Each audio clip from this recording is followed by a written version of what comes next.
I can try and get him on Yeah, here. yeah, Titans. Yeah, yeah. Because that'd be nice if I can try and get him on here. That's cool. Okay, I think we're on now. Takes a while. Okay.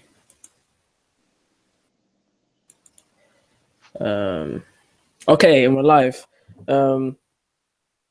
This is my channel, Hilarious Zulu. This is the first episode of Denomination Investigation. Talking about Mormonism shortly in a bit, but at the moment we're just talking about chemetics and religions, just for a short while. But later on we'll definitely talk about Mormonism. Guys, I've got to introduce Kevin G. Of Kevin G. Yeah, this is Kevin G. Basically, just coming in per invite, but be more than happy to discuss any of the topics regarding the history of African religion. Anything that's been going on in the Levant, the Fertile Crescent. That means anything from current day Uzbekistan all the way to Libya. So, All right, and now we've also got. That's about it. I mean, I'm all familiar with the Semitic side of things, but that's about it. So now we've also got African goddess. Is that how you say African goddess? Doesn't matter. African god, African goddess. So would you like to introduce yourself or? No, I'm all right. All right. So you're asking Kevin G a question about when did religion come about? Would you like to answer the question, Kevin, or do you want me to? Or well, like I said earlier, it's been a concept and something that's been around for a long time. The ancients or the people of you can go back even to the 5th millennium, even to the 6th millennium, and you can see that people practice and venerated certain things in regards to their culture. For instance, if you go back to the Dogon of West Africa, they will have the concept of the dog star or Sirius. If you go all the way to the Babylonians and the Sumerians, they have their concepts in which they venerated their gods, like Enlil, the Epic of Gilgamesh, the Epic of Gilgamesh, all of these things. So religion has been spread out throughout the entire world, and everybody had their own versions of it. You can go over to the Caucasus Mountains. You have the runes of the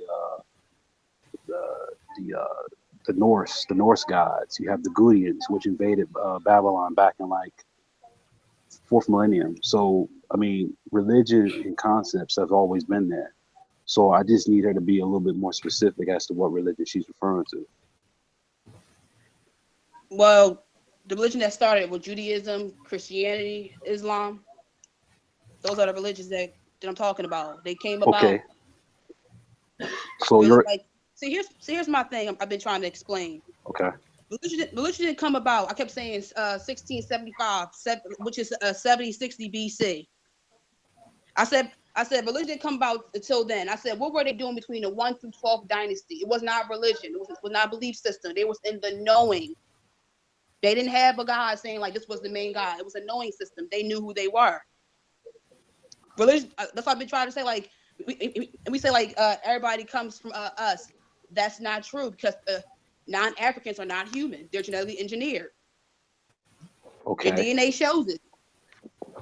Okay. So Their DNA is only 6,000 years old. okay.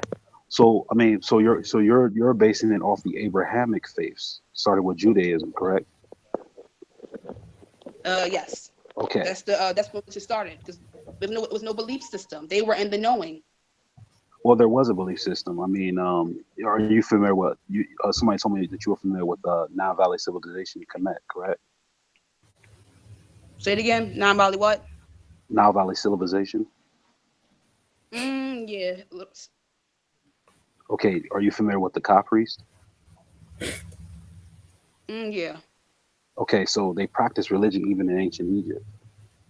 In fact, the Nisu, which we will call in Greek the pharaohs, were people that were called reincarnations of the Neterus, or what we call Ra, Osiris, all those other gods. So when a Nisu or a pharaoh came into power, they were considered the physical embodiment of their religious concept. So religion has always been around. Now, if you're going to talk about the Abrahamic faiths, then I would need to know the specific claim that you have against the Abrahamic faiths and why they were false, or what's your claim against them. Because if you know the Bible, you know, like, you can find the writings on Kemet wall. That means they were plagiarized texts. Well, plagiarism is a dishonest act of someone actually borrowing exact text and lines out of their books without doing proper research and just putting it in their own work. The Septuagint, which is the Old Testament, the Torah, the Tanakh, which is basically from Genesis to Malachi, and the New Testament Gospels, all of those writings don't plagiarize anything from either the pyramid text, the coffin text, or the book of coming forth by day, or what we call the book of the dead. Can you find me one quote that has been taken exactly out of those texts and inserted into the Tanakh or the New Testament? I have to look for you real quick. Okay. Because that's the definition. I've got the book right in front of me. I'll just look. I'll look for you real quick. Okay.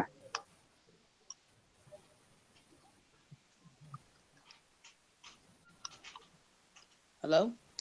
Yeah, I'm here. I was waiting for you to pull it out the book. But I mean, that's the definition of plagiarism. Is to take a quote. Let's say if I made an exact quote about something in history, and some other historian comes around and says, well, I've done the same research, and yet he uses the exact same quote out of my book, verbatim, word for word, then I can claim that he used plagiarism, or he's plagiarized my book, my work. But to say that the Bible, the 66 books that were translated, we have 55,000 manuscript copies. 24,000 manuscript copies. 5,000 of those copies are in Greek manuscripts. The textual validity is like 98% plus. The only textual variance that we have among all those texts is just certain words and spellings that they use, nothing differentiating from idea. There's already been plenty of refutations from early church fathers since the 1st century, such as Tertullian, that refutes any of the Gnostic Gospels or even borrowings from the Egyptian text. I don't really see what is plagiarized from either of the Egyptian texts from the 4th and 3rd millennium. And if we're going to go on the claim of plagiarization, as far as when it comes to explaining concepts, then we can blame the Egyptians for plagiarizing the Sumerians, because their pantheons and concepts actually come from them, not from within themselves. So then how far back do we put the blame if we're going to put it along, to say, oh, it's a concept in here. So how far back do we go? Do we say the Egyptians stole it from the Sumerians? Do we say the Sumerians stole it from the original settlers of the Levant? So there's nowhere to draw the line when it comes to that. But if you're going to say plagiarization, then I will need to see a quote from out of the pyramid text or any of the Egyptian texts found exactly verbatim, word for word in the Bible. Whoa. So you're trying to tell me that not like the writings, like not all the writings in the Bible. You're trying to tell me that like you can't find none of the writings on Kemet wall? No, you cannot. Hold on one second.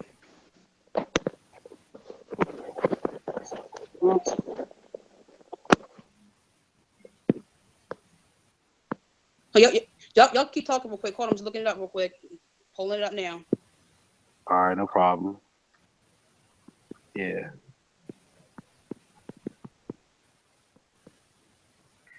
Yeah, I mean, what else to say? I mean, this topic has been visited many times. Really don't see where it was ever plagiarized or anything like that.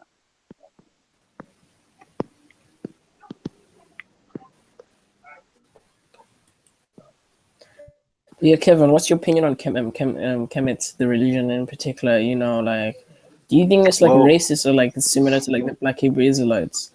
No, it's not. It's not at all. None of them are race based at all. You have to understand that cultures back then were an amalgamation of people who just got together and learned how to do things similarly. Like, for instance, if you had a group of nomadic people who knew how to farm, they became a people. Like the Canaanites wasn't a race; it was a people. If you look at the Gudians, and when they came through, actually end up being the invasion of the Hekaswasu in the Middle Kingdom of Egypt. These people were just an amalgamation of Canaanites, uh, people from the Caucasus Mountains. There were people from the Levant. There were just people from India. Like they were just a group of people. Egypt wasn't a race. It was basically what we would call a modern day metropolitan. Uh, they had people who knew how to trade, people who knew technology, people who knew how to farm, people who knew how to these various things. That's how you grow a society. If you look at Yeah, I America, mean, for instance, like even Jesus was in Egypt, right, wasn't he? right. I mean, because there were settlements. People think that ancient times was different from modern times in the sense of civilization. It was not. Like you had people who came from, like, okay, Akhenaten. Did he come from Egypt? No, he did not. He came from somewhere else. He didn't come from Egypt. He came to Egypt. He became a leader. He innovated and brought new things. He brought about what was called monotheism. Egypt had a pantheon of gods. Akhenaten, who came in and introduced monotheism as the new idea. And then, if you notice, Egyptian religious writings has changed dramatically when Akhenaten came in with his influence. See, so that doesn't even mean anything. If you look at the Roman Empire, they were an amalgamation of what the Greeks had. They borrowed their government system from the Greeks, the idea of the Senate, the idea of all these things. And if you look at America today, the Senate, the House, the Congress itself, that's concepts that were borrowed from ancient Greece. If you look at democracy, those are different concepts that are practiced throughout different civilizations. So they are a combination of the best ideas and is constantly evolving into better ideas. That's why America is the best country in the world. It's a secular nation, but yet has religious freedom. And because it has religious freedom, it doesn't try to pin civilians to just one type of idea. Well, it is an idea of freedom. The Constitution was for. It was borrowed from these different concepts. So when you talk about Kemet, again, look at where it started down in Naphtha Playa. There was a civilization in Naphtha Playa. There was a civilization in the Levant. They moved over to the west to get away from the famines that was occurring in the Levant. They eventually met up with the people in Naphtha Playa. You had people in West Africa meet up with them, and people from Nubia that met up with them. That's why they call it the Nile Valley civilizations, plural. They together as a group unified and created one type of idea and uniform of the one leadership when Menes came in and actually took over upper and lower Egypt, and he unified it into one type of place. That's when you get the dynastic period. So when you do Egyptian history, it's broken down into four types of periods. You have pre-dynastic, then you have dynastic, and dynastic just simply means that it was uniform under leadership in the hierarchy. Well, nomadic groups having say in which, because it was crazy. They were warring against each other. They were having disputes. Although they traded among each other, it was still some wars and skirmishes and whatnot. So when Menes came in and started what was called the dynastic Egypt, with Pepe II, the first intermediate period, then you had the Middle Kingdom, and then the Hyksos came in that started the second intermediate period, and then you had the third or the New Kingdom, which is another intermediate period, and then you had the Ptolemaic period with Ptolemy from Rome. They came through, they started their own things. So you have different periods of Egypt. So Egypt itself wasn't even, so it's like it's not a black thing. It's just a cultural ideas from different areas to unify people. And what are you going to do? Let's say if you was in a third world country and you had money enough to fly to the U.S.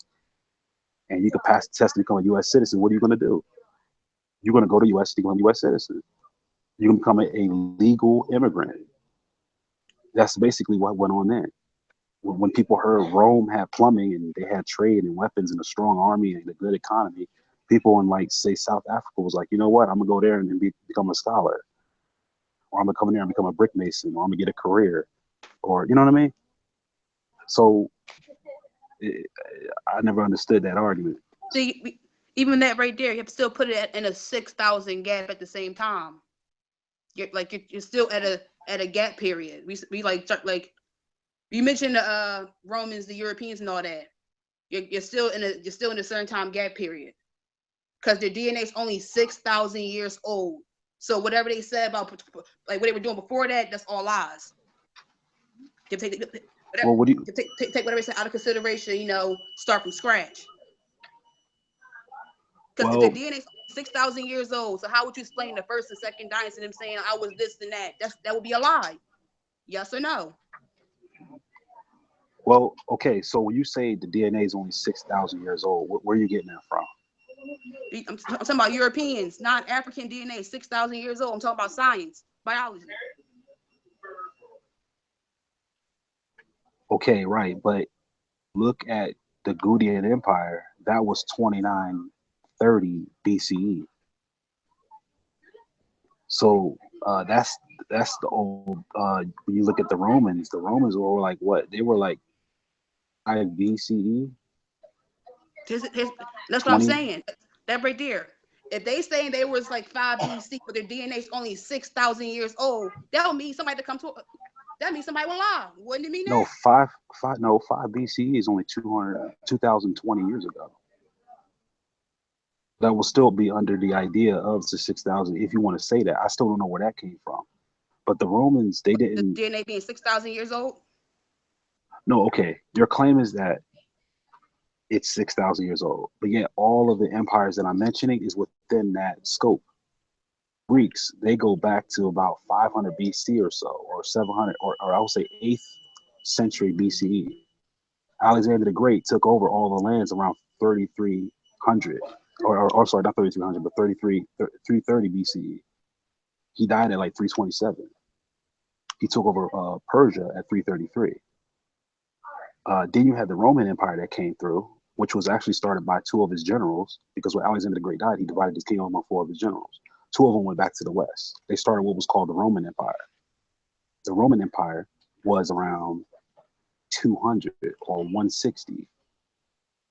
Had the province of Judea, which is under the New Testament, or the Romans actually ruined Judea, Idumea, and also Saudi Arabia around 70, I'm sorry, not 70 AD, but around 5 BCE. Because Herod of Idumea, which his father is Antipater of Idumea, they were actually sympathizers to the Romans around that time. So I really don't know how far back you're going with this, because it's all within that 6,000 year period. No, what I'm saying to you is, I get what you're saying, I really do. What I'm saying is, if their DNA, what you said right there, if their DNA is 6,000 years old, and they're saying, talking about the first dynasty, that good stuff. Ooh, hold on.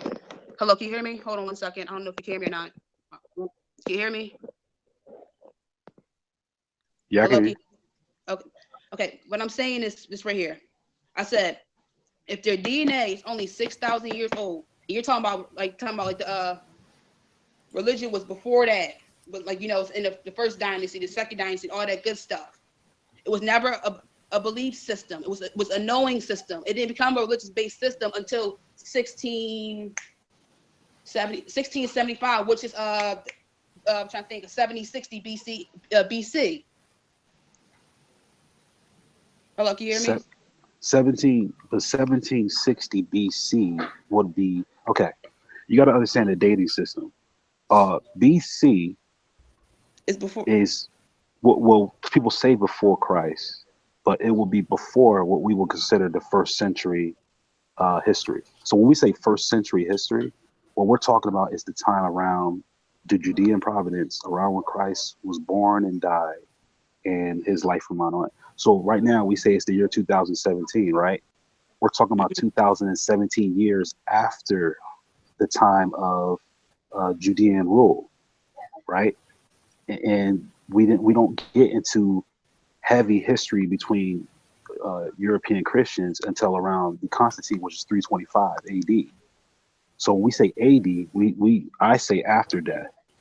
But people say after ACE, which is means after. Wait, you say after death? Right. So when you say BC and AD dating from a Christian worldview, You're talking about before Christ and after death.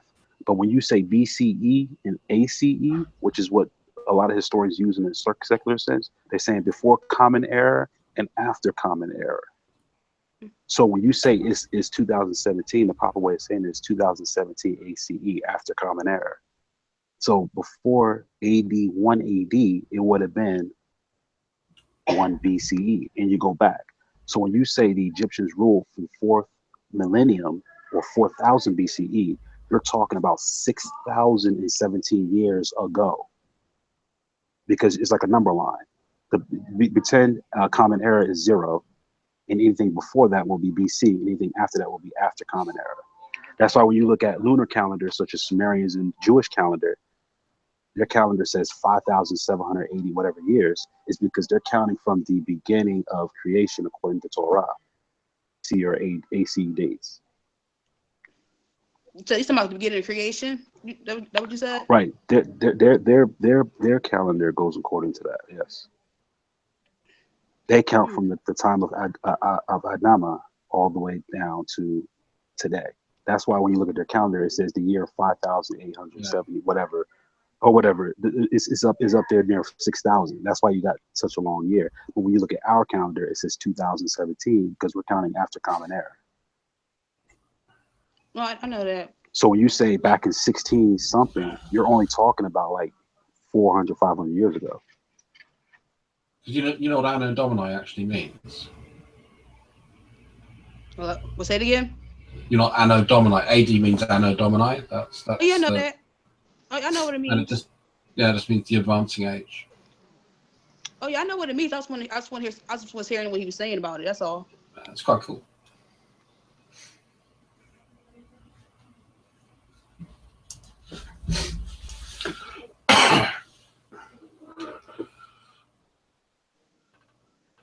Am I saying anybody going to talk? No, I mean, you're the one making the claim. I basically asked you a question. I just want to know what else did you want to talk about, or what is your point here? Oh no, what I was saying to him was, it was like it never was a belief system. It was a knowing system. It didn't become religion until like it made a belief system until after the Europeans changed it. It was never a belief system. That's all I was saying from the get-go. It was all about the knowing stage. Like what I say, that we're made out of atoms. Everything's made out of atoms. Atoms make molecules, make cells, makes everything. So that's what I'm saying. Like it was never a belief system, which is a knowing. It was just like they knew what they were. They didn't make one God. No, they knew who they were. So when I'm talking about Judaism, whatever it's called, Christianity and the Quran. That's a belief system. That's making one God. They didn't have that. It was an unknowing presence. No, that's actually not true. Because the Egyptians had gods. So what would be your explanation of that? What do you mean by gods? Like what? Like Ra and all that? Yeah. The Sumerians had gods. Ra, that was symbolically saying pay homage to the sun. Ra is the sun. They were saying like no, but they had ritual. Acknowledge nature. Right, but they didn't worship the sun. They was like acknowledge it. It gives you life. No sun, no life. No, they had ritual and worship, and if you actually read the books of the dead and some of the other temple writings, they actually go through the religious process and ceremony. It wasn't a knowing; it was a religion, the same as the Sumerians. Right. That's why I mentioned that's why I mentioned the Ka. Zoroastrianism is another really good one because that's another very old. Well, Zoroastrianism was around Persia, and this was around fourth. This was around fourth BCE, around 300 BCE. But Zoroaster itself came from the worship of a god named Ahura Mazda, who was venerated by Darius II. So that was way before Christianity. So you have to explain that. The Egyptians, they had the Ka priesthood, in which they actually did prayers and seances and different things for the Nisut, just in case he was in danger, using crystals and certain sacrifices and everything. For the Ka and the Ba. Wait, stop right there. That was not religion. That's just what that's not a belief system. That's just what the rituals they went through. They did to help, like people say voodoo and all that good stuff. Like it means evil and all that. No, it means you're like you're summoning energy to get you through your quest. It's not like So okay, so your definition of religion is what? What is your? We have to define what you mean by religion. religion is to believing in the God, and that's just not. That's But right, so my who opinion. is it? My opinion of religion is like it's believing in the God and all that good stuff, like Abraham, Jesus, Moses, and all that. That's to me. Okay, That's right, not but what religion means you're in right, common but use. you're right, but you're messing up the thing here. So what you mean by religion is the Abrahamic faith, but you're not sticking to the context of what religion is in its definition. Religion is a ritualistic or belief system according to it doesn't have to be a deity, but just the guide one's life. Now, the Egyptians believed in gods and had a priesthood to govern those, the practice to honor those gods. The Sumerians had gods and had a religious system to honor those gods. The Canaanites, under the Ugaritic text, had a pantheon of gods and learned how to honor those gods. The Greeks, they had a pantheon of gods and had a system to honor those gods. Hindus, It's that's what you need. Just go Hindus, because I mean that stretches back so far it's untrue. It's a pantheistic religion. It has prescribed tenets of faith, and it's been practiced, well, certainly since sort of 3000 BC on. Oh, we lost Kevin. So I'm not quite understanding your definition of worshipping a god or not worshipping a god. Talking to me or him? I'm talking to you because Kevin's dropped off. I'll wait for him hopefully to rejoin. To me, religion is like it's worship of a person. That's just not what it was in back in the times. Like, was never a belief system. Was the knowing. Where are you getting that from? Because I actually my hobby and a lot of my early education was history and archaeology. Say it again. I said my education is mainly around history and archaeology. I'm quite interested where that's coming from. Chancellor Williams' book.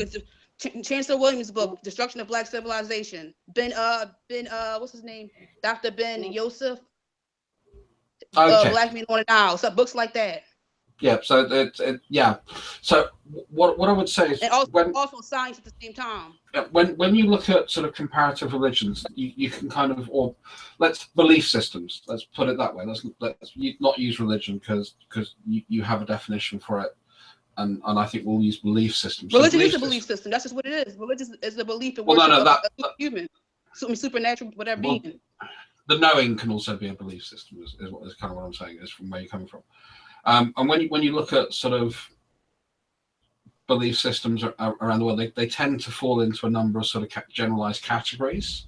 So we have the monotheistic religions, like Christianity. You have the pantheistic kind of religions, like Hinduism or the Greek gods or the Sumerians, the Egyptians, and then you have what is called animism. And what you're kind of describing is animism, which is the fact that, I'm a pagan, so I hold certain animistic beliefs. Like, what do you mean by that? Like when I say I'm made out of atoms, I'm made out of I'm made out of energy. That's not a belief system. That's knowing. I know I'm made out of atoms. Yes, and energy and matter are two interchangeable. Wait a minute. Is that belief system or is that knowing that I'm made out of atoms and all that good stuff and energy? Well, no, you believe that because unless you've actually studied it and looked at the atoms in your bodies, you can't know it. You are believing what scientists are giving you, which I do too. I'm just being sort of really pedantic. So, but I say yes. For all intents and purposes, yes, we are made. We know that we are made out of atoms. We know that we can manipulate energy like electricity or magnetism or the nuclear forces. So wait, so what I say I know I'm made out of atoms, saying it's a belief system, but you're saying we know it's made out of atoms. I'm not getting that statement. Like when I say I don't believe in a God because I know I'm made out of atoms, what makes the sun, what makes plants, waters, atoms is everything. Mm-hmm. It's life, literally. So when I say I'm made out of atoms, belief system, then I break down saying that science, the belief system. I was being kind of pedantic, which is being nitpicky. I was kind of saying, well, unless you actually study science and you've seen it, we kind of believe what. I got my book right in front of me, in case you want to need some quotes. My biology book right here in front of me. No, that's cool. But again, that's taking text. What I'm doing is I'm splitting it from the research reading to the doing. Mm-hmm. Do you understand where I'm going with that? So I was being nitpicky, but and I think, but I get what you mean. So yeah, so you're made of atoms. You know that matter and energy are interchangeable in a lot of states. That's fine. And that you. So what you're saying is about your about the divinity you believe in. I'm trying to sort of get my head around it. To be honest. See, like how people like religion, they believe in a God. They ask the questions like, well, how did God do all this? It's right here. Then we break it down, talking about, wait a minute, that's made out of atoms. Atoms is doing this. Atoms is in the water. It's in the air. Everything we do is atoms. So wait a minute. So how can God do all that? Is just atoms. So when I say I know I'm made out of atoms, I don't need a belief system say like God did this. No, that's just atoms. That's come from the universe. You may want to call it the universe, God, Allah, whatever. It's the universe. That's just what it is. Well, I know that my skin is made out of it's melanin. It's condensed sunlight, 6 protons, 6 neutrons, 6 electrons. I know that I have neuromelanin running through my body, running through my organs. I'm really sorry, African. I apologize to you. Oh no, it's all right. So like what I made a stupid assumption, and you because of your speech pattern, and that was bad judgment, and I'm apologizing. Oh no, it's all right. Information. We all got we take it all in. Yeah. Because look, I could be wrong. I might just learn something off of here right now. I gotta look it up. It looks information. Like being about educated. That's all. There's no apologies when it comes to comes to truth. Yeah, but there is apologies when it comes to making assumptions, and I made an assumption, and that's why I'm saying I'm wrong. It's all right. That's why I was apologizing for. No, that's all right. It's one of the things that kind of bugs me a lot on a lot of the G+ YouTube shit that goes on around here. Is everybody? There's a lot of people that double down, and I think one of the strongest things you can do as a human being is to go, shit, I was wrong, and to admit it and be honest. Trust me, I know. If I was wrong, just tell me. Ain't nothing. Look, I'd rather be corrected than be uncorrected than believing in a lie, knowing that's a lie, and I'm walking around believing in it. That's my logical things. So what's your view on religion? Are you agnostic, atheist, religious? No, neither of those things. You can't put a label on me. I'm in the all-knowing stage. I know who I am. No, I was just wondering if you have a religious belief or you're non-religious, I suppose is a better way of putting it. I don't have a religious belief system, no. I'm not an atheist. I'm not neither of those things. No, it's fine. I mean, I don't like labels. It's just a way of sort of trying to get to the heart of where you're going with the conversation. That was all. I don't tend to ask questions. I don't have an agenda on how I ask questions or do things. Like, again, it's one of the things that bugs me on YouTube. No, it's all right. Look, I'm the question queen. It's all right. No, questions are good. I mean, I'm as I say, I have a fascination with history and archaeology. I'm shit at philosophy, but I'm very good at IT. So I like science, biology, astrology, and all that good stuff, metaphysics, physics. I'm that kind of person. I want to, I'm that kind of person. Like, I don't need a belief system. We study science, study astrology. Then you come to the conclusion, like, wait a minute, you see through the bullshit, you see through the lies. Excuse my language. I don't know if you curse me or not. It doesn't bother me. I think it will probably bother Apostate and Hilarious more. Yeah, definitely. But I don't mean to, foul language, but yeah, back to what I was saying, was we studies, like a biological instance, like break down the human body. Atoms make up everything in the human body. So wait a minute, if atoms make up everything in the human body, so what are you talking about this Jesus for then? Or this Allah? I think. Sorry, go on. No, go ahead. I mean, usually with modern day senses, I think religion really transcended the concept of where we came from. I think it's more or less a cultural or philosophical or even theological viewpoint now. I guess the Catholics, in some extent, some other Christian sects do deal with science, but mostly religion is a cultural and moral thing at this point. Okay, question. Okay, how can I need to word this correctly. What was first, Quran or the Bible? Well, the Bible consists of multiple books, and so does the Quran. But Okay. if you want to, the Bible came before the Quran. Okay, and where did that come from? the Bible. The Quran, Muhammad and the Muslims around the area were neighbors with the Israelites, and they basically took of Moses, which they call Musa, David, Solomon, and just said they're all prophets. They basically copied the Bible. But look though, that Muhammad is. But it's a bit more than that. I mean, I think what you're asking is, yes, the New Testament preceded the Quran. The Old Testament preceded the New Testament.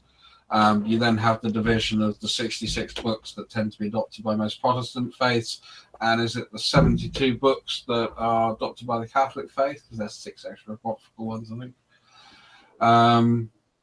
As I say, Christianity is my specialist subject, but I'll do my best. Some people really don't know the number of books, though. Yeah, that's why I no, but the Catholics. I thought it was like 65. Catholics are wrong. Or 66. No, your opinion, hilarious, is the Catholics are wrong. It's not. They're not. Okay, I don't want to say they're not Christians, but what they stand for, their theology is not Christian. Well, that's really they go against pretty much everything that God wants a Christian to be. I kind of sort of specialize in Catholicism, but I mean this Hangouts is a Mormon thing, so I don't know. I guess is it a Mormon thing? Yeah, that's the title. Kevin. And I was asking if get more people on here. Because I want to talk about Mormonism, but we're just talking about this for the meantime because there isn't really anyone watching. Well, come on here. Is it okay if you can kind of advertise? Yeah, I'll certainly spit it out on my G+.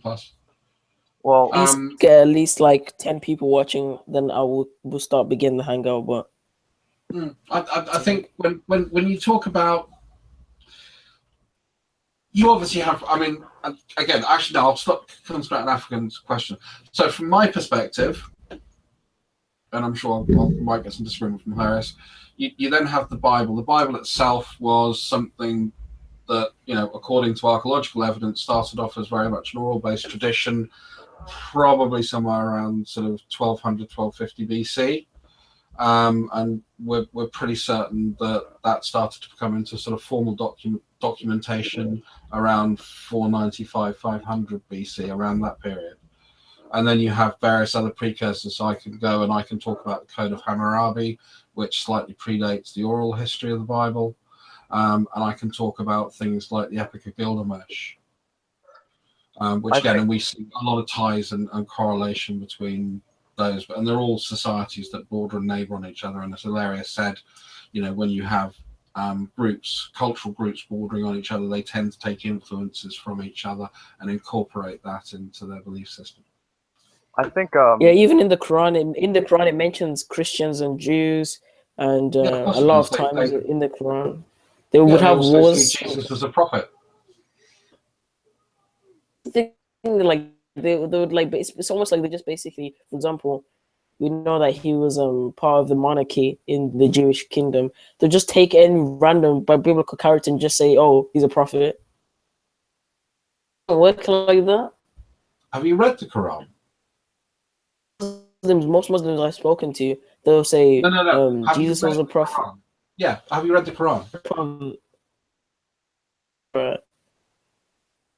Because you really should, if you're going to do this kind of commentary, Hilarious, I would really recommend you read the Quran so you actually understand. You read through the Quran, and if you can do it, and I haven't managed to complete it, read through the Hadith as well. No, the parts I've read through, I Um, know that they say that King Solomon's a prophet, and they say that Solomon. They say that basically David's a prophet. Any biblical character, like in the Torah or the Tanakh, they'll just say he's a prophet. It's sleazy. I didn't think they called David a prophet. Call David a prophet. I know they call Daniel a prophet. I know that they call Isaiah a prophet, and Ezekiel, and Jesus. They recognize most of the same prophets as the Bible does, because they pretty much take Torah, word for word from how they've then built up the But you know Quran. what's funny, Dress? But you know what's funny, Dress? They'll try and they would use the Bible and the Torah, but then in their own writings they'll say that that's been changed, but then they still turn to it sometimes. It doesn't make sense. Like how what do you know which has been corrupted? And I could probably do exactly the same thing with the Old Testament and the Talmud.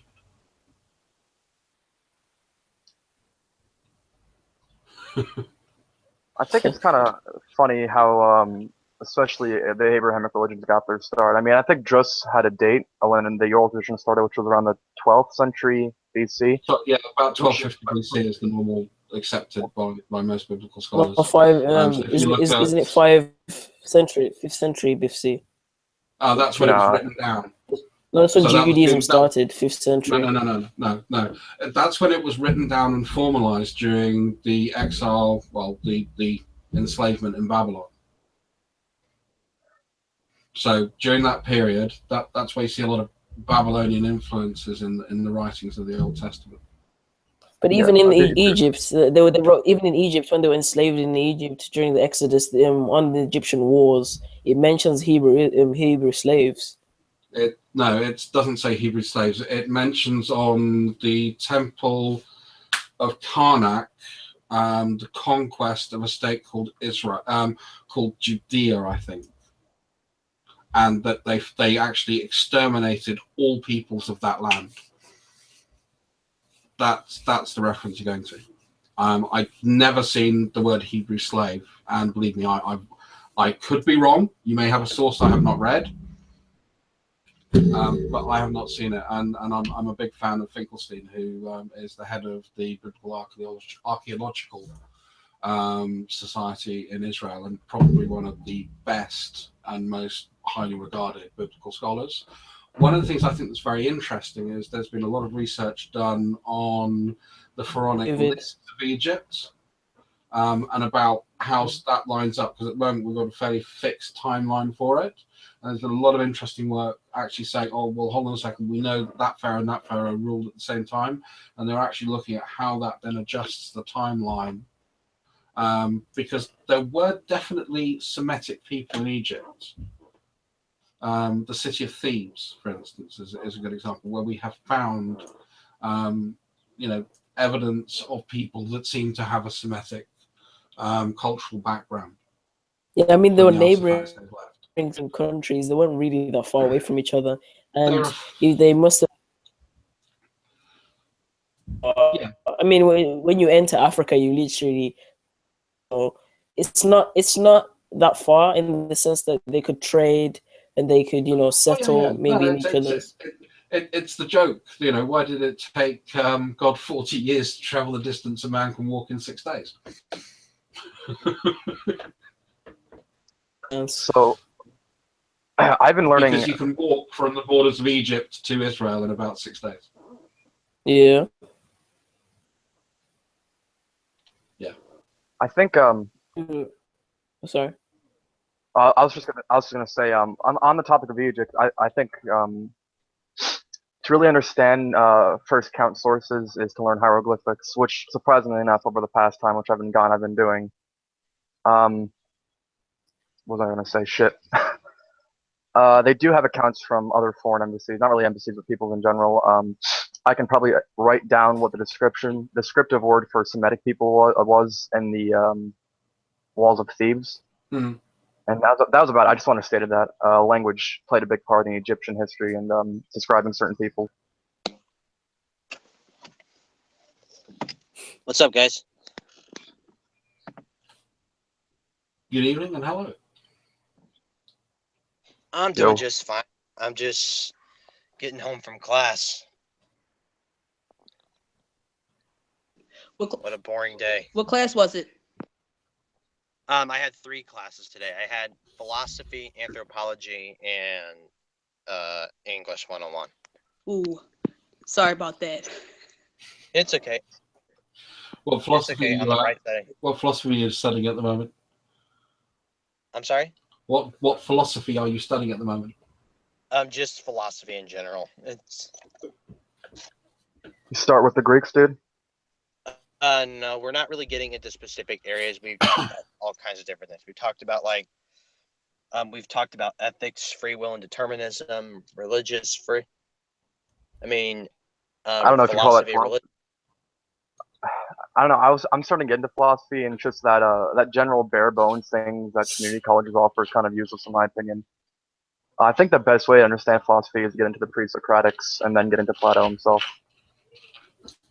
Yeah, and then oh great, now tests are back. And then read Voltaire. Everybody needs read Voltaire and Descartes. 2 best. Well, I think to really understand Voltaire, you have to read Aquinas. True. I mean, they're not really. Sorry? I'm still here. Sorry, I'm just dealing with a few things. Yeah, Dress. I'm gonna give you moderation. Dress. Yep. Huh. Yeah, I guess. I guess that control. I might have to, go to the toilet or whatever. So I need you to be here as well. No worries. Well, I'll promise, unlike some hangouts, that I won't boot people without your permission. What happened? I'd just like to make sure. I wouldn't mind a link to that video, by the way, because I'd love to see what happened there. I heard some chatter about it, but I don't like dealing with secondhand shit. Sorry, secondhand stuff. Yeah. So yeah, make sure you share the video. If you haven't subscribed, get some people on here. I'm trying to grow my channel. On my channel, when you don't really have that many people that watch you. I understand that feel. Yeah. I try to make videos and I fucking suck at it. Yeah, me too. Oh, sorry for lying. Yeah, Hey guys, I'm not gonna kick you off. You swear. I know it happens. I swear sometimes it's an accident, but yeah, but I'm trying to monetize videos because I haven't got 1K, and it's so annoying. I'm trying to get 1K so bad. It's difficult. It's difficult. I mean, especially when you're dealing with sort of what our class is fairly esoteric subject matter. It's not mass market. So if you think of the people on Google Plus, there probably are only really maybe 1,000 or 2,000 that are interested in the subject in total and participate in this part of the world. Yeah, people want to watch pranks and garbage videos. Yeah, there's a general rule when regarding subject matter. I mean, the more accessible basic history like World War II, the more viewers. But if you get into specifics like ancient Sumerian clothing style, you're not going to get many viewers because it requires a higher level and even more time to understand. Dress, can I just ask, do you know in the Great Debate Community group, is there any snipers? Putting the link in there. Generally not. I'm a pretty heavy anti-sniper advocate. It's probably the biggest argument Gus and I have had. You have to put the link in there. Or should I just not do that? Or... I wouldn't if I were you. Unless you want a bunch of trolls in your... I might say, remember Titans TV time? Unless you want a bunch of trolls in your hangout, I wouldn't do it. No, he actually might be safe because a lot of Steve got rid of a lot of the shitters and whatnot. Steve McRae is a joke. Well, I mean, I don't agree with him. I'm not his religion, but he's a decent leader. I mean, he doesn't screw around. He's an agnostic. He's okay. I mean, he has a different worldview than I, but he's a still good community leader or manager, whatever you want to call him. He gets rid of the bad. He is good, but when it comes to the other, what I mean he's a joke on. Like, because he's a good leader, absolutely. Like, so he does act fair, but when it comes to other things, he's really not that good at. Like, for example, like he thinks Mormons are Christians, but it's like, dude, I've already corrected you on this several times, and I can prove you wrong, yet you still refuse to acknowledge that you're wrong. Well, I mean, Guys, let's not talk about. It depends how many sort of segments of that you take, and I don't want to take over because this is the topic point of the discussion, so I'm not going to go into that. But I'm going to make a more general. I'm going to make a more generalistic statement. Is the fact that we all have opinions. I'm not a Christian. Yeah, I think you guys are wrong. Sorry, but I do my best to respect other people's points of view, and I think when we look at the definition types of Christianity that we see,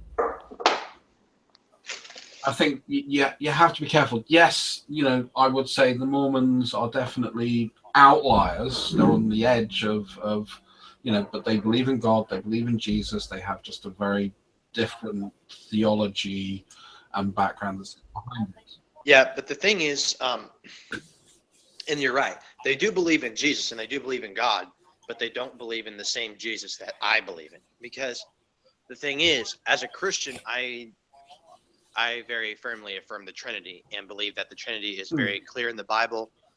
And I'm even writing a case against an Islamic apologist right now on this issue because I'll be doing a debate with him in August. But so let me ask you a question. Would you say adding to Scripture is always a bad thing? Because this is where I can see some of what I call more central styles of Christianity. The norm is you don't add to Scripture. You don't try and add to Scripture. And obviously, when you have things like Jehovah's Witnesses or the Mormons, they do add to that Scripture. Hi, Kevin, you're back. I'm sorry. Like, do they add to the Scripture? Yeah, well, they've got their own Book of Mormon, haven't they? Not Jehovah's. Hey, sorry to interrupt, but are we still on the topic that African brought up? No, we're doing the actual topic. Sorry, I just wanted to say something like his. Yeah, we're gonna. If she needs to ask any more questions, you can ask any more questions. But in the next 20. But to answer in the next 20 minutes, we're gonna talk about Mormonism. We're essentially like segueing into there now, I guess. Yeah, and to answer your question, yes, Mormons they literally have their own book for a reason, and other they have two, don't they? They have the Book of Mormon and the Pearl or something. They have their own They have their own books, thus they have their own doctrine. But the thing is, Jehovah's Witnesses also do the same thing because there's something very different. I was looking into the New World Translation and I was comparing it with the ESV because I prefer the ESV personally. But anyways, in John 1:1, it says, "In the beginning was the Word, and the Word was with God, and the Word was God." In John 1:1 in the ESV. But in the New World Translation, it adds something and says, "In the beginning was the Word, and the Word was with God, and the Word was a God." So, but the thing is, wait, I don't mean to interrupt you. I just want to say one thing. That don't bother nobody that the scriptures keep changing every single year, every single time. Like you gotta really go in like a detective and pick apart what they saying. King James. What I'm saying is that in the original. What I'm saying is they add words to it to change the context of it to fit with their heresies. Because may I just ask one question of Hilarious? How many versions of the King James Bible do you think there have been? I'm not a King James onlyist. No. I'm just asking Hilarious because he just mentioned KJ. Be quite a bit, but the thing is, it's merely a translation from Hebrew to English. You look at the King James Bible from about, is it what, 1585, 16 something, somewhere around there. And you look at the first edition and you look at the latest edition. 1611. Yeah, 1611, thank you. Because there's a lot of difference, and again it goes back to this use of words and understanding the root meaning of words, and I suspect Kevin will probably back me up on this considering what he's currently spoken about history. the meaning of words change over time, and they change quite drastically. And that's part of the problem. The word gay is an example. Like unicorn. Okay. And it's also the fact that you don't just have to look at the words, you then have to look at the cultural context. So I've done a lot of traveling. I've traveled all over the world, and I've worked in a number of different countries, and I do quite a technical job. And I have to change, even though I'm speaking English, the way I would speak English if I was, say, in New York, just take America, the way I would speak English in New York and the way I would speak English in San Francisco would be kind of subtly different. And that would be different to how I'd use English in, say, Germany or Holland or Scandinavia, Denmark, Finland, Norway, Sweden. Because I tend to do things, the first thing I tend to do is I remove my cultural metaphor.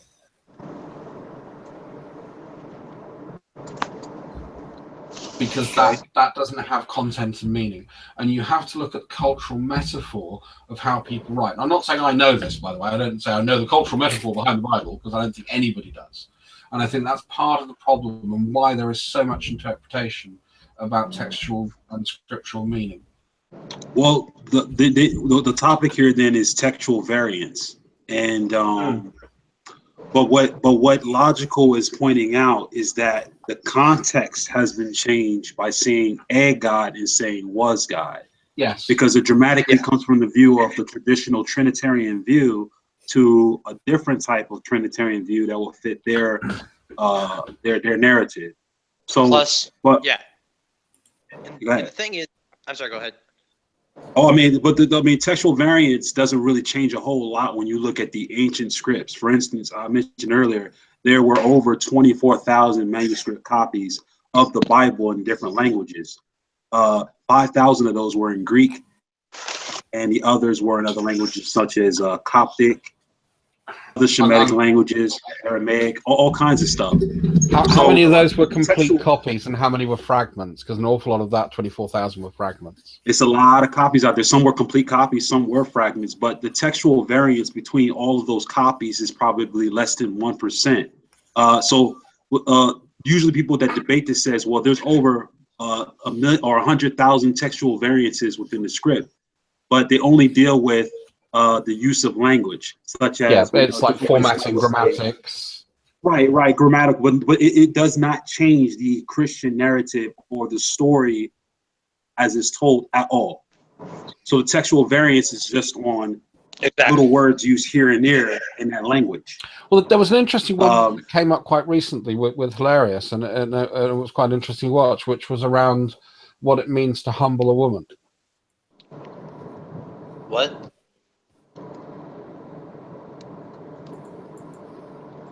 Hello? We know. Oh, sorry. And by the way, you can call me LC for short if you want. That's what a lot of others call me, LC. How about TLC? I get it. That was a good one.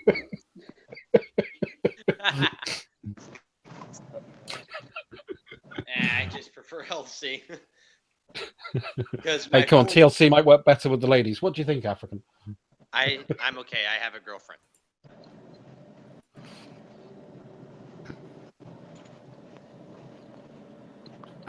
Thanks, but I'm good. I have a girlfriend, so I'll be all right. That's a shame. I was gonna go after you. Don't worry. This is a child-friendly. If you go to Wikipedia, there's an article actually that says textual variance in the New Testament, and if you go there, it's going to show you actually all the textual variances in the New Testament.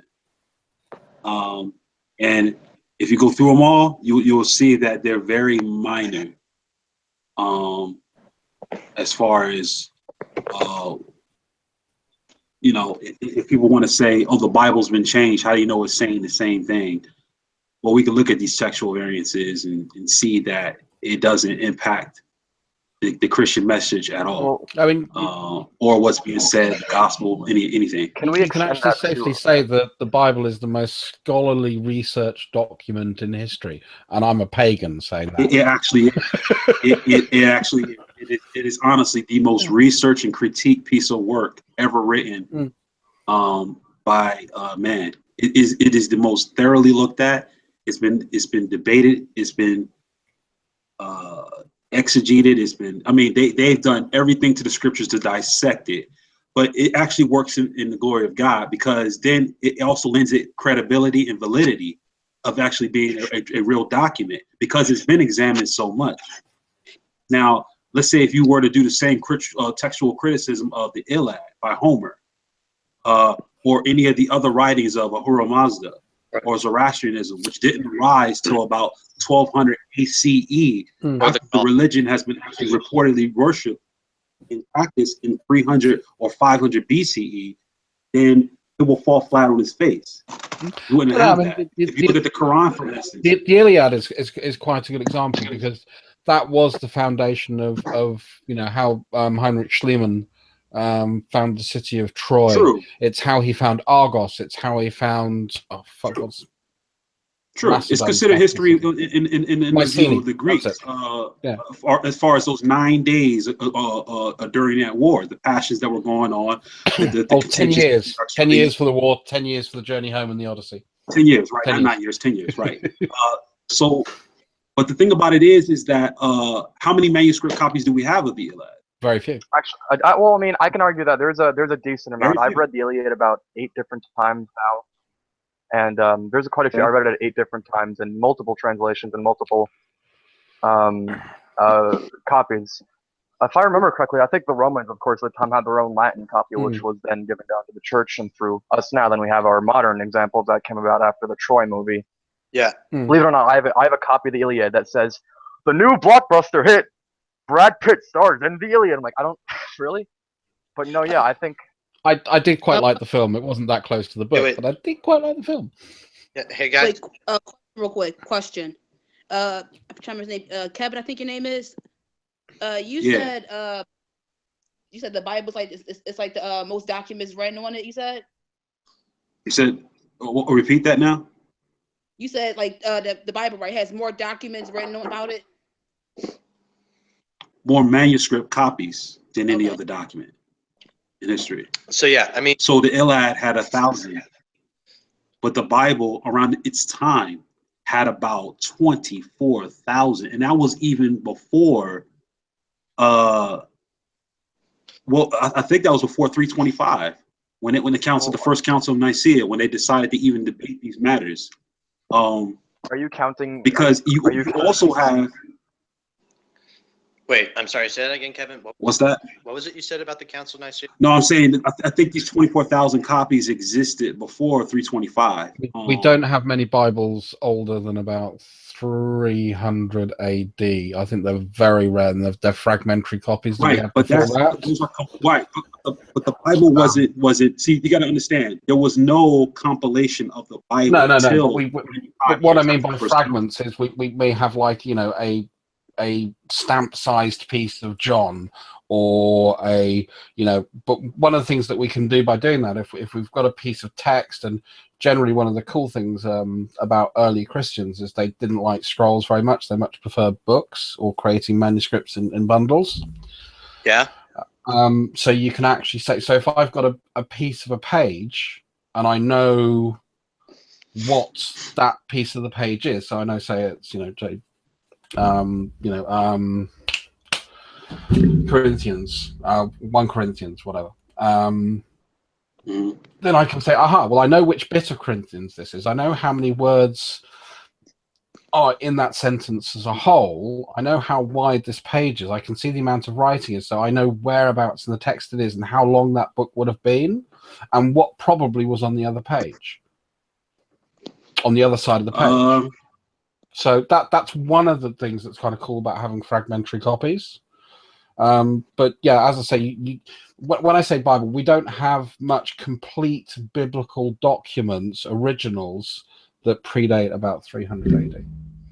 Yeah, and I say I can agree with that, because I do think there have been some manuscripts that have had partial fragments, like you said, that have been dated to be earlier. I think the than oldest one is second century Egyptian Coptic, but I am pulling that possibly out of my butt. I would have to wonder though. Some manuscripts I might want to look at again because the 2nd century is when Sibelius started teaching the modalist heresy. That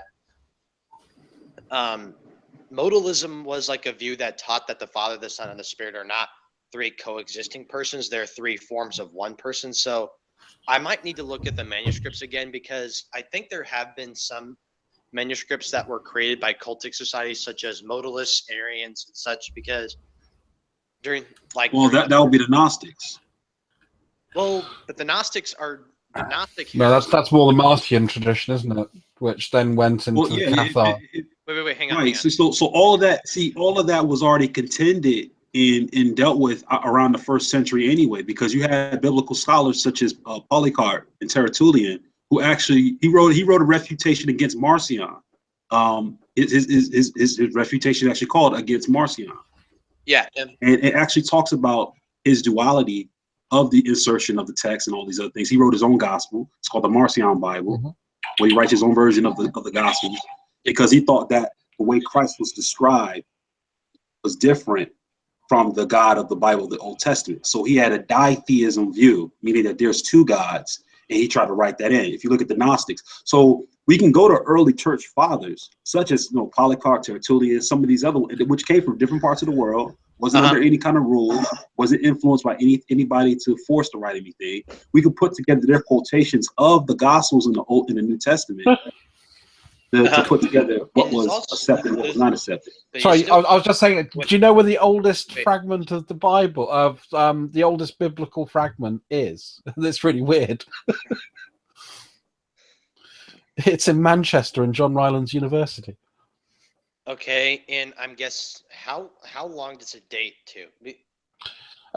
Again, this is quite. I will give being I'll put my archaeology hat on, and the date variance is between about 125, 175. Wow, 2nd century. Yeah, I did tell you 2nd century. Wow, now that's a pretty manuscript. Yeah. The fact that it survived that long is amazing. So you're talking about the New Testament. Old. Oh no, I'm talking about New Testament. We don't have many copies of the Old Testament or the Talmuds. I think the oldest one we got of that is 1st century. But I don't think the Talmud. But the oldest copies, I think, the Q scrolls too. You have to consider the Q scrolls. Which are the Dead Sea Scrolls. Yeah. And so that's around AD 70 then. Oh, and Kevin, I wanted to. Yep, that was it. Yeah. Hey, Kevin, there is also another thing interesting.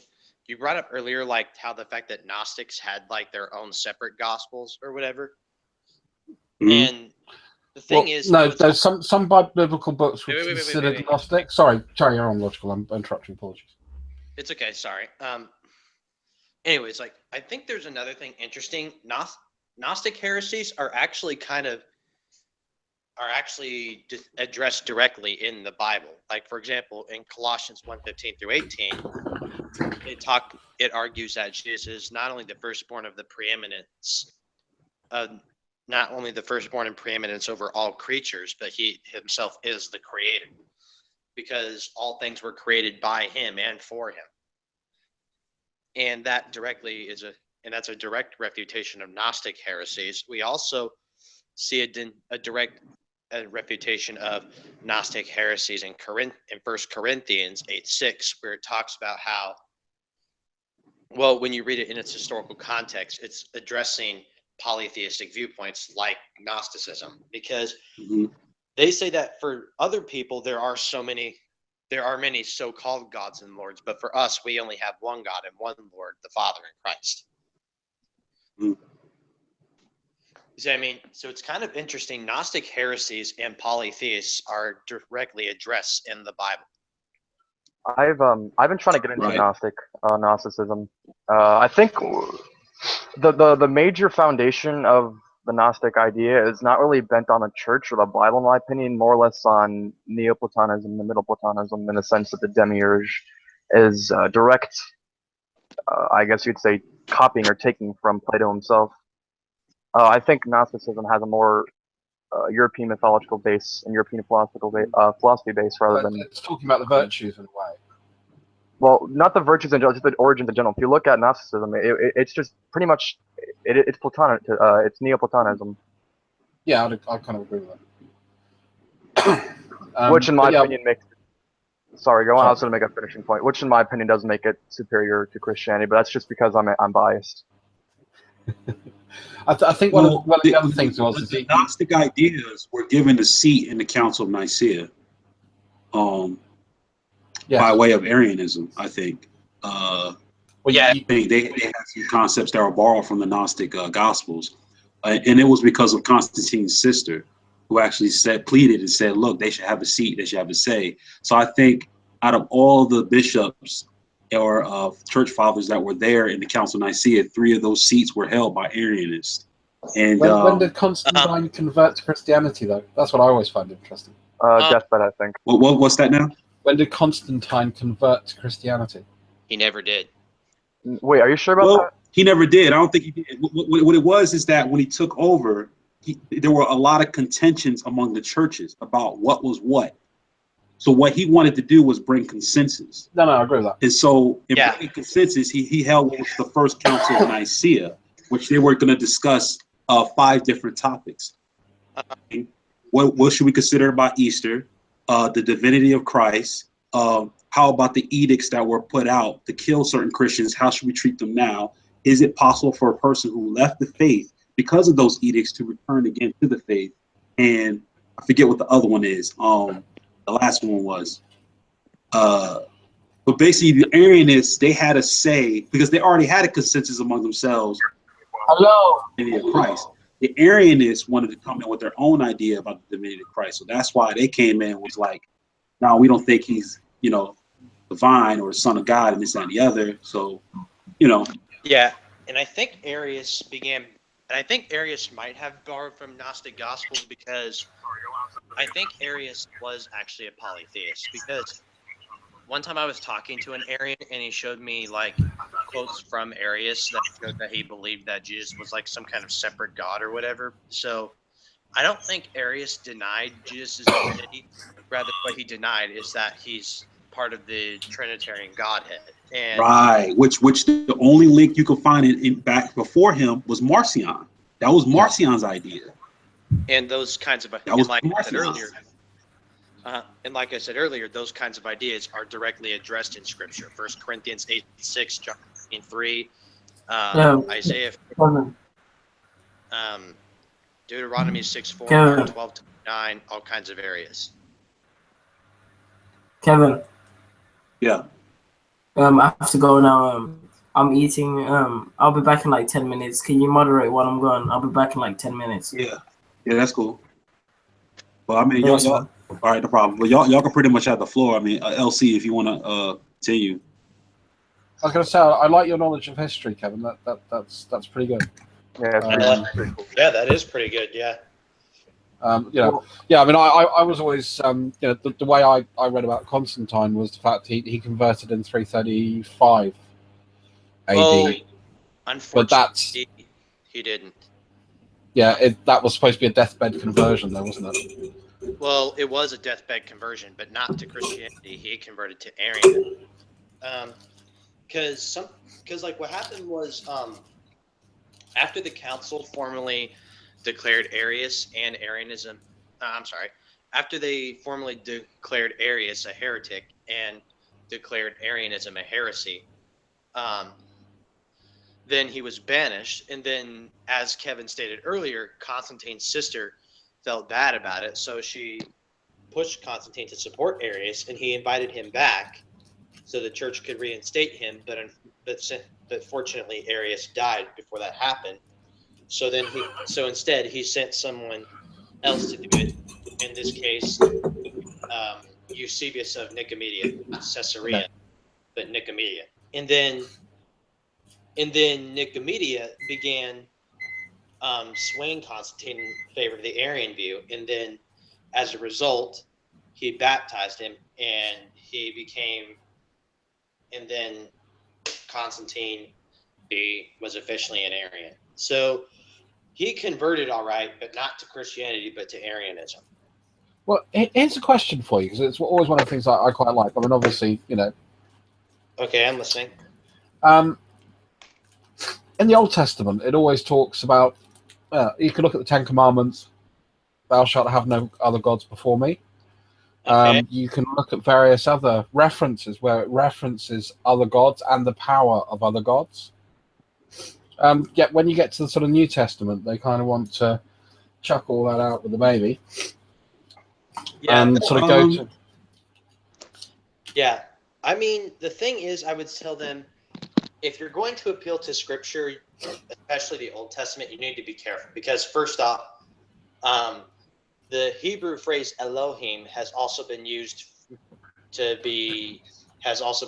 things like angels or demons. But the thing is, I would say to them, is Molech a false god? And they would probably say yes. I would say, well, he's called a god. By your interpretation, Molech is a god.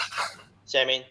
Just because an entity is called a god doesn't mean that the Bible is actually acknowledging the existence of it. Plus, like I said before, Elohim has also been used for things like angels or demons. Like Satan is the god of this world. It's not acknowledging that he's actually a god. It's just saying that people worship him as a god. Does that make sense? Right. Yes, it does. Because if you look at that, what you was referring to, Druss, that was actually Exodus 23-17, when it says, "Thou shalt not worship any other god that is in the heavens above, the earth beneath, or the waters under the earth." LC pointed out something very key. If you look at the word Elohim, it's actually a masculine plural that means power. Because if you go back to the root of the word Elohim, El means the wind, the spirit, the movement. Well, El means it just simply means authoritative power or power, because if you look at the way El is spelled in the Shemitic or the ancient or Phoenician script, it's with two words, Aleph and Lamed. Yeah. Aleph means strong, bull, mighty. Lamed means authority, herder. So the word El was a combination of those to say a strong influence or a power. That's what the word actually meant. So in the beginning, it says, in the beginning, Elohim, or the collective or the power, created heavens and earth. But when you look in the New Testament, trust it actually does. Because when you look at the New Testament, it says, we war not with flesh and blood, but with what? Principalities, powers, and rulers of darkness in higher places. So if you look at the terminology used in the New Testament, they're actually using the same terminology in the Old Testament. Because it's acknowledging that we war with principalities and powers, which the Bible will call El and Elohim, which is how they were addressed. So yeah, exactly. Like Kevin said here, it's not saying that it's not a polytheistic viewpoint. The Bible clearly condemns polytheism in several areas and says it's wrong, and I remember one time asking this guy who's a monologist, which to me is one of the most silly viewpoints of the Bible. Monologist? That's a new one. Monologist. What's that? I never heard of it. A monologist is basically polytheism. They don't like to call it that, but I always tell them, dude, just call it what it is. You know what I mean? And anyways, the point is, monolatrism is like a viewpoint that agrees that there is only one creator God, but it doesn't deny the existence of lower deities like Christ or the Holy Spirit. But there are lots of things they couldn't explain to me, and they had to literally eisegete the passage. Do you know what that means? Yeah, I'm good with exegesis and eisegesis. Yeah, so anyways, I was like, you cannot possibly exegete this passage. You're going to have to read your presuppositions into it. Because I said, you can't explain 1 Corinthians 1-8, 1-6. You can't explain Isaiah 43, 10-11. You can't explain Deuteronomy 6:4 in the Greek Septuagint paired with Mark 12:29. They can't explain the commandment that says, thou shalt have no other gods before me, etc. It's like there are a lot. You can't explain most of the Bible with polytheism. So it just baffles me that those guys even believe it in the first place. Well, it does get me. Why would you have a commandment that says put no other gods before me? I would have said put no other false gods before me.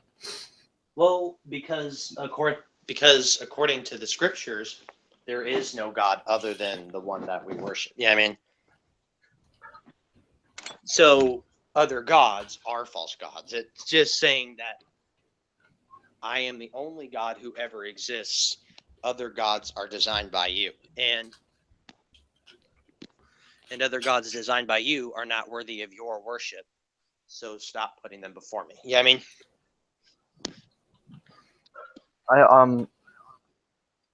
I was reading. This kind of has to do. This has to do with it somewhat. I was reading the final chapter of the Annals by Tacitus, and it essentially goes into monotheism and the Jews, which were monotheistic to them.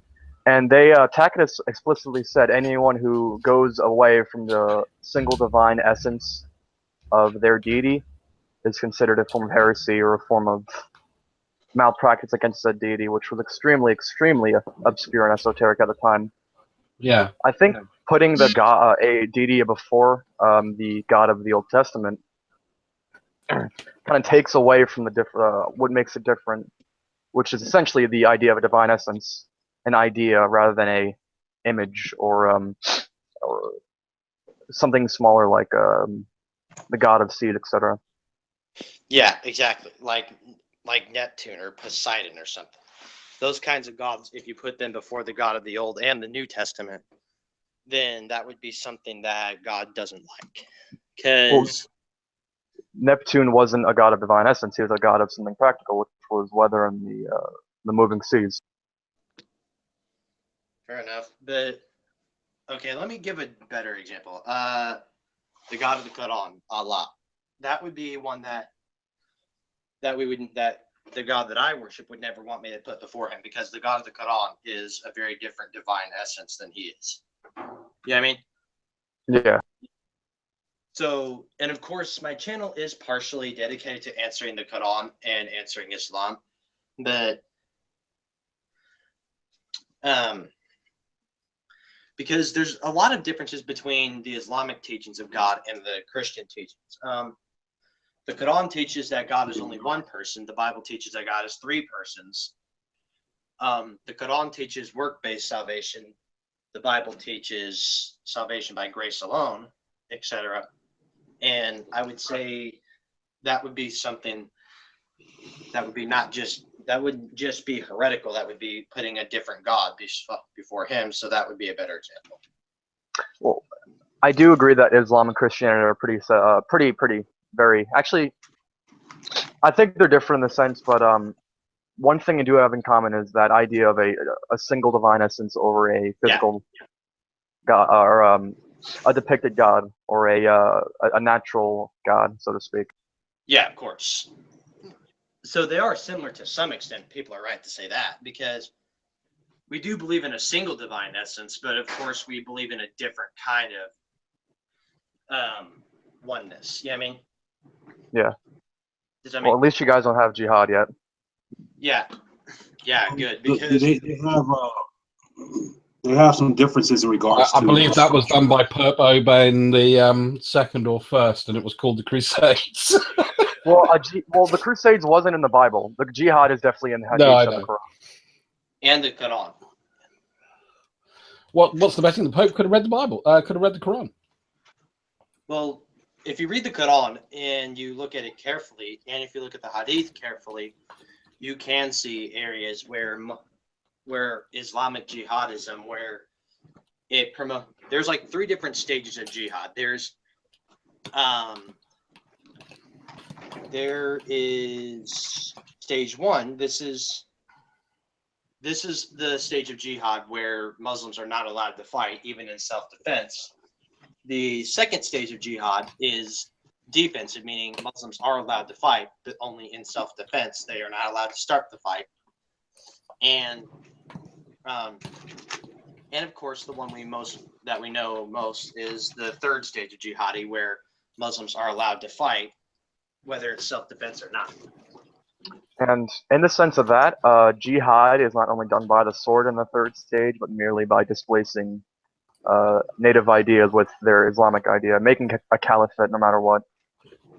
You can find jihad in the Quran. And I often like to appeal to the Quran because there do exist Quran-only Muslims. These are called Quranist Muslims. But Surah chapter 9 is the last marching orders of the Quran and of Muhammad. And Surah 9:28 to 33 is a clear condemnation of Jewish and Christian beliefs or whatever, and says that they're to be fought until they either submit to Islam or until they pay the jizya tax. And Surah 9:5 says that they are allowed to slay infidels and to take them as our slaves, and etc. But Surah chapter 9 is filled with violence. Yeah, it is. But they have a lot of fundamental problems too within Islam because they kind of contradict themselves, and it seems that the narrative kind of follows when Muhammad actually changed his mind as the way he felt towards Christians and Jews. Like for instance, if you read the beginning surahs in regards to the people of the book, in which they were referred to as Jews and Christians, they would say do no harm to them. And everything else. And then when they talk about down to the siege of Medina or whatever it was, where right, they were basically betrayed. They felt betrayed by the Semitic people there, and that's where you see the mentality change in the Quran. I seem to remember hearing that, but I'm not sure. Right, because when you read the Quran at first, it actually talks about perfect harmony with Christians and Jews. It says to the people of the book, do no harm to them, for they believe in this and they believe in one God and this and the other. And then there's another surah where they say to the prophethood that has been given to Isaac and Jacob.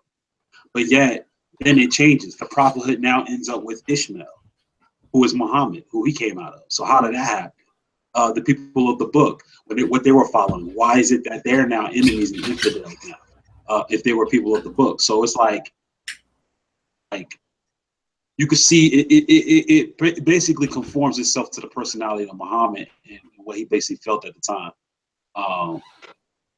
It doesn't really conform to any type of divine purpose. But in the Bible, you see everything surrounds the narrative of God, not according to one man. For instance, you have Moses, who didn't write physically the first 5 books. The first 5 books of Moses was actually written by someone else. But you could see that even though Moses' narrative or whatever he felt at the time, the scriptures did not conform to him. He wasn't allowed to go into the promised land, but he still blessed them. So you see there's a difference in the Bible. Man does not dictate the narrative of the Bible. It seems God always tells man what he needs to do and puts him in his place. Whereas this, it's like it goes on the whim of whatever Muhammad wanted to do. There was nothing against Muhammad saying, no, Muhammad, don't do this, but this is my law and this is why I established. You don't see that correction there. You see it just goes based on what he wants to do. And it seems almost as if Allah was controlled by Muhammad, because one of the teachings when it comes to marriage in Islam is that Muslim men are allowed to have up to 4 wives, but Muhammad had like 20 or something. I can't remember how many he had, but he was allowed to break that rule. So it's like almost as if he controlled God or something. You know what I mean? That's why I'm very suspicious of Islam. Well, there's a pretty stark difference between man-made religions, i.e. on the will of a single person or a cult, and naturally arising religions. And as much as I dislike Judaism, to a high extent, it is pretty much a naturally arising religion, and that's why individuals must conform to the idea of the deity rather than the other way around. I really don't conform to Judaism at all, too, because Judaism, I don't believe that it's the original practice of the Tanakh, because they're influenced by things that are written in what are those extra biblical texts? I can't believe I can't even think of them now. Well, the Talmudic texts, the Midrash, like all that stuff. They have some wild stuff in those books. I mean, it's their interpretation of those books. Any Orthodox Jewish or rabbi will tell you that the Talmudic writings were necessary as far as understanding in context what those laws meant. So they say the Torah is law. The Talmud was explanation and expounding on the law. Already sufficient within the Tanakh. The Tanakh is sufficient in describing the law of God and how they should be followed. But they have other stuff in there. And then, of course, they have some things that kind of go against Christianity. Not kind of, they do go against Christianity. Like they talk about Mary being a whore, that she actually slept with a Roman soldier and it wasn't immaculate conception. They try to say that Christ, because of what he was preaching, was heresy, and that he's actually in hell right now, burning in the vat of human excrement. So it's like they are taking shots like crazy. You know, it has no basis. Yeah, I was referencing more on the pre-Christian, like the ancient Jews, really. But modern day Jews, I guess that's a different story. I would say I agree there in a sense. I think you're both right. But however, before the rise of early Christianity, it was called Judaism. But the thing is, yeah, that's what I meant. Yeah, it was called Judaism before the rise of early Christianity because Jewish theology back then doesn't necessarily contradict Jewish Christian theology now because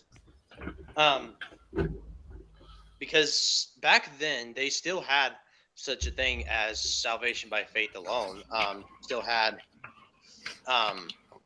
They still had a concept of a multi-personal God, not to the same extent in the New Testament, because that was when God fully revealed himself, when he showed that he is. I mean, they still had a concept, but it was more incomplete. He hadn't fully revealed himself yet. Does that make sense? Yeah, that's what I was essentially going on. Like the people before Christ. Yeah, didn't fully know what God was like, but they had an idea.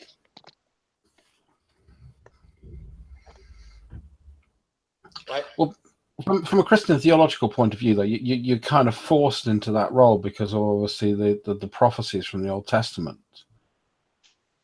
So you have to have that alignment with some of the older Jewish texts, the pre-Talmud texts, because that obviously is where the Old Testament comes from. So yeah, it's one of the things I find quite interesting. About sort of the Christian story, and I am truly interested in the Christian story. I find most theologies quite fascinating. Quick question. To understand why people. Quick question on what the logical. What do I call you again, LC and Kevin? What's your? Do you guys have any specific denominations of sects? I'm sorry. I'm sorry. Go ahead again. Do you guys have any specific denominations here? Do you like what are you, like a Protestant or Methodist, et cetera, et cetera? I like to consider myself a non-denominational. I go to a Baptist church, but I try to consider myself non-denominational. But if we're going to get into personal issues, I guess we can talk about that a little bit. Like, yeah, I wanted to segue into Mormonism slowly for hilarious' sake, because I know this is what I mean. The central idea of this is like looking for dominations, and Mormonism, I guess, is today's subject. I see. I guess if I had to put myself in a denomination, I would consider myself a Baptist or whatever. I also have a few personal views that not everybody shares, but like I'm an evolutionary creationist. Let's see. I'm a non-Calvinist. I don't know what I am, but I'm a non-Calvinist. I like you. What? It's the whole elect unelect kind of thing. Doesn't matter how good you are in your life, then you know. Dad? Yeah, I mean, but I would kind of. Yeah. I know a couple Mormons around my area, but I don't know them. But I don't get to talk to them a lot. Do Mormons and Jehovah's Witnesses both knock on your door? They never tell me who they are when they knock on my door at 8 in the morning, so I have to assume either they're Jehovah's or Mormons. I only have a couple. If they've got a black badge on and they're wearing a white shirt and a black tie, they're Mormons. All right, so I had both. Cool. That the Mormons have literally, there is a uniform they must wear, and it's slacks, normally navy blue most of the time I've seen them, white shirt, black tie, name badge. Yeah, because every time one of the, I'm pretty sure it's both, but I guess like 50-50 around my neighborhood. Every time they come around, like I usually do something utterly weird. I'd say horrifying, to be honest. I don't want them to come. I think the last time I was naked, which was like a week ago. The Mormons tend, I mean, they're friendly. They are taught to be friendly, amiable, engaging people. If Well, they're I'm going not on like that. I'm definitely not like that at 8 in the morning, so I show up naked and here to respond. Yeah, I'm sorry, but if someone knocks on my door at 8 in the morning and tries to, preach to me while I'm trying to make myself ready for work and get myself into what I need to do with my day to look after my family, then that's not a good time to catch me, dude. Yeah. But it's also kind of strange. I mean, another thing they don't teach Mormons is how to properly address Christians. Well, when they knock on your door, they don't really assume who you are. They just assume they're on some kind of mission, and they like hand you that pamphlet. You should see the things that Jehovah's Witnesses have said to me. It was crazy. Yeah, it's some stuff they say that's wild. But I remember back when I was a kid, when they came to the door, my dad would grab his Bible and be on the porch with them for 30 minutes, and they always run. Like he'd be like, and then sometimes if it's the same ones, he be grabbing his Bible, going to the door. You see him leaving, and he like, whoa, where you going? We said we didn't get our time to talk. He's, I was looking forward to seeing y'all today. Yo, it's all right, sir. I have to say the quickest way I found to do it is just start talking about the prophecies of the elders. That's normally about 2 minutes tops. Prophecy, elders of Zion. Is that what I'm thinking? No. This is shit. Jehovah's Witnesses. But I haven't spoken to a Mormon or a Jehovah's Witness in so long, though. I even forgot. But I know when we have contended about things, it's just what they were saying wasn't really aligned with the Bible at all. It's been a long time. Yeah, I'm witnessing to a couple right now, actually. Well, to get this, I guess, sort of on track. I mean, I don't know a lot about Mormonism, so as a, I can go through the sort of the fundamentals of it, and guys, chip in if I'm wrong. Well, I have read the Book of Mormon. So, what's the weirdest thing, like in general, that they actually adhere to this day? Well, the fact that they believe that Jesus and the devil are brothers or something, and when they first, I'm not sure. Is this what the Mormons do? They have the book? They have Joseph Smith started them, right? I honestly don't know. And Jesus' second coming in the United States. I'm gonna tell you my perspective why I don't agree with it, because they say that when the war in heaven occurred, all the spirits that were sent down to earth were sent in dark complexions. Yes, and that were fight on the side of Christ were in light complexions, and that's what they were. To be fair, they did revise that. Were the original Israelites. Now, here's my thing. When I see, it's easy for me because I don't even have to go into the scripture. When I see someone that's black and they're a Mormon and they come to my door, I say, okay, so according to that doctrine, who are you? And they could not even get into that. They were like, yeah, but in 1970 something, they accepted blacks. I'm like, right, but brother, their core doctrine is that me and were once in our past life devils. No, that's not in the modern version of the Book of Mormon.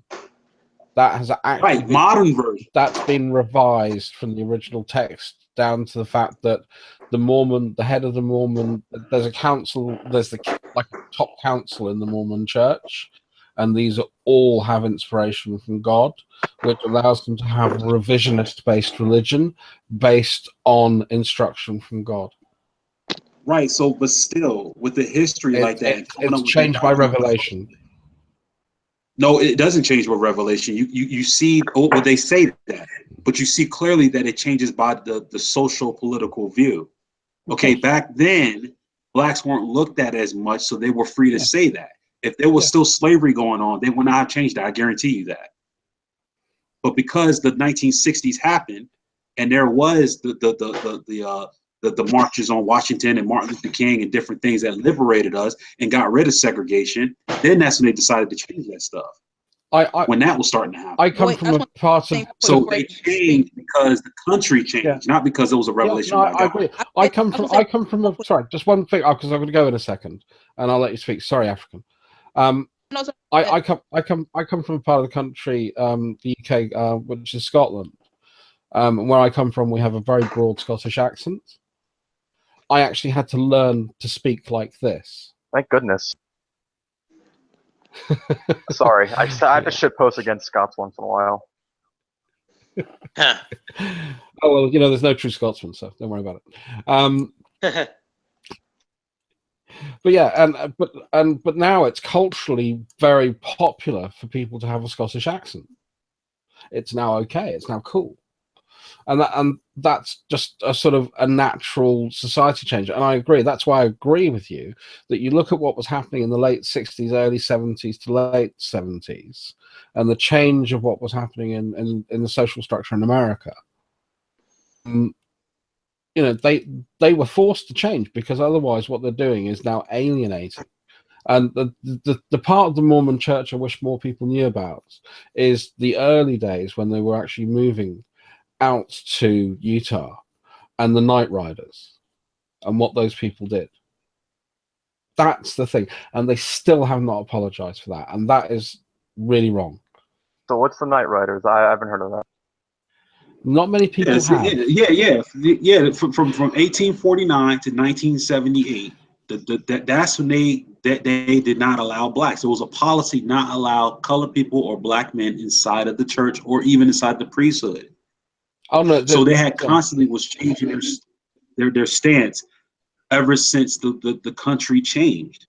So to say, oh, they have a structure in which when they're divinely inspired, quote unquote, they're able to go ahead and change the doctrine so that they can reform. No, they were doing it because of what was going on in the country.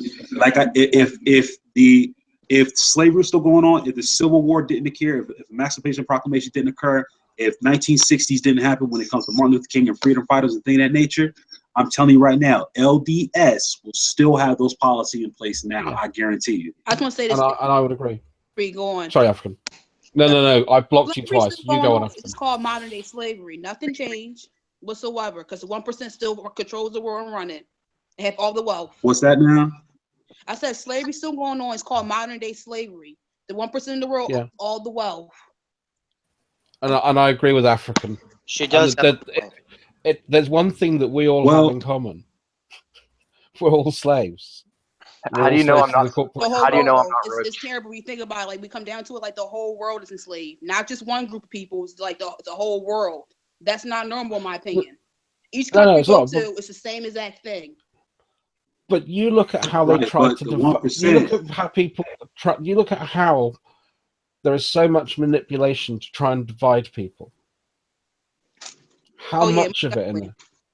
And this is one of the things that always concerns me when you have a hierarchical religious system like the Christian church, and you can see what's happened with the Catholic Church, you can see what's happened with certain parts of the Protestant Church, and how it can kind of guide direction. And sometimes it can be guided in a good way, but sometimes, as we've seen, it can also be guided in a bad way. And it's often down to the social manipulation of the people. I'm not talking about the religion, I'm talking about the people within the structure and their goals and aims. We're not all good people. Oh, trust me, I know. It's a few bad apples in every race. So, right, but when I'm speaking in context of slavery, it's just people in general. Right, but when I'm speaking in context of slavery, I'm talking about Western slavery, specifically in the United States. And when did that end? And when the LDS actually decided to change their stance. But slavery still goes in the United States. Police brutality, like organ harvesting, that still goes on. Well, that's not slavery. That's not slavery. That's part of slavery. That's police brutality is part of slavery. Because if you look into the history of it, the patrolmen are they changed the patrolman to police officer. It's the same exact thing. They were plantation guards. It's the same exact thing, but the name changed. No, I don't buy that. Do you know where the problem that only? Sorry. No, I'm saying that only. See, here's my thing. My dad taught me something when I was young. He said, "Ignorance of the law. Do not have ignorance of the law. Know who you are and know where you stand in this construct." when you understand fully where you stand and you know the law and you're not ignorant, there's no way these things can overtake you. For instance, if you know where your tax dollars are going, that you're a working American and you're paying money, you know you pay their salary. You know you can control the municipalities as far as who you vote for, who you put in office, being aware of what's going on in politics, knowing the law so that no one can get you down. Just those things alone. Me, myself personally, I have not had any problems with the law in regards to like a slave mentality. But when you ignorant and you do not know that law, yeah, they're gonna. You're right. They will take advantage of you real quick because they'll tell you to do things that's not lawful to do. Under the 13th Amendment, we're considered slaves. Right. One more We thing are about that, talking under the about 13th tax Amendment. that 2.0. Well, if you know about that, like you know that Europe runs America. Our tax, Queen Elizabeth taxes America. Queen Elizabeth taxes America, and it comes out of our checks. So we're paying Europe actually. We're not paying America, we're paying Europe because everybody's going to Europe. The queen makes, I think, let me see the numbers. She makes 100 and something. I'll get the exact numbers. Like I think 125 million a day off of taxes. So are you saying that America is still in servitude to Britain? Yeah. Oh, okay. Well, now I have a justification to burn down London.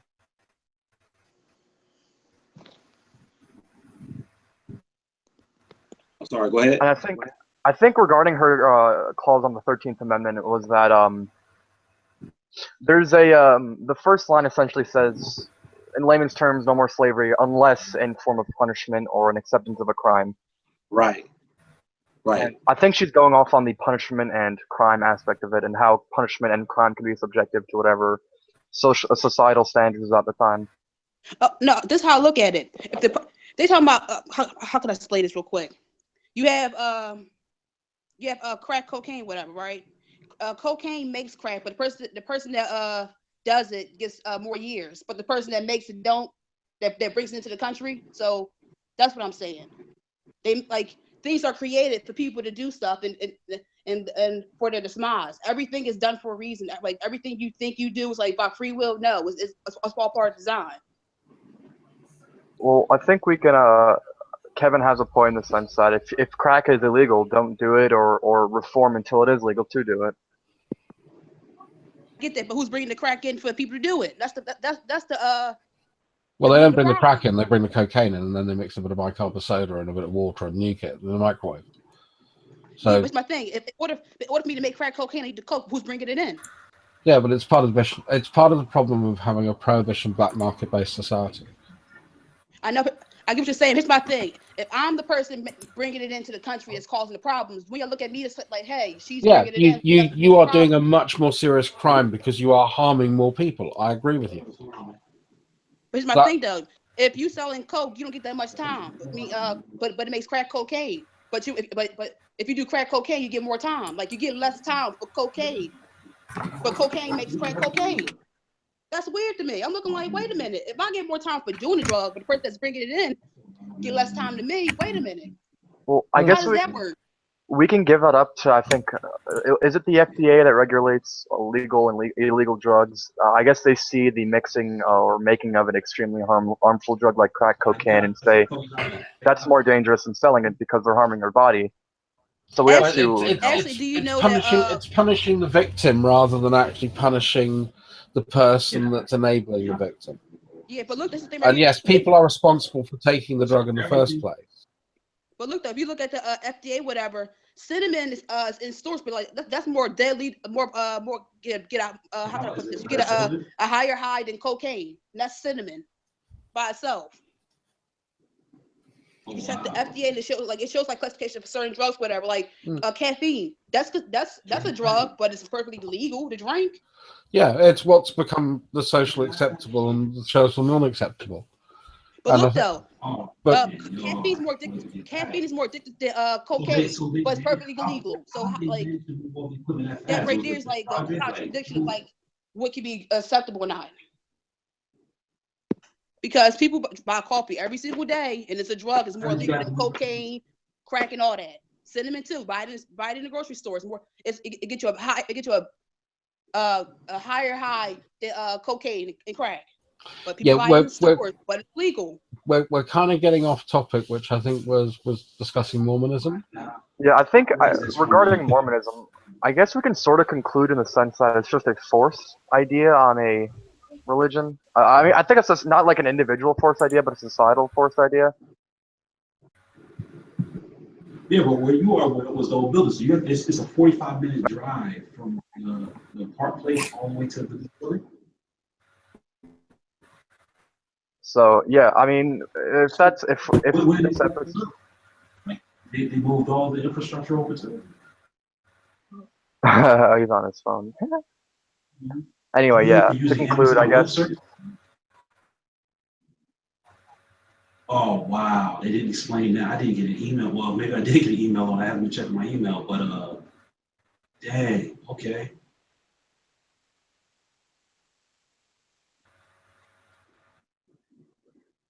Right.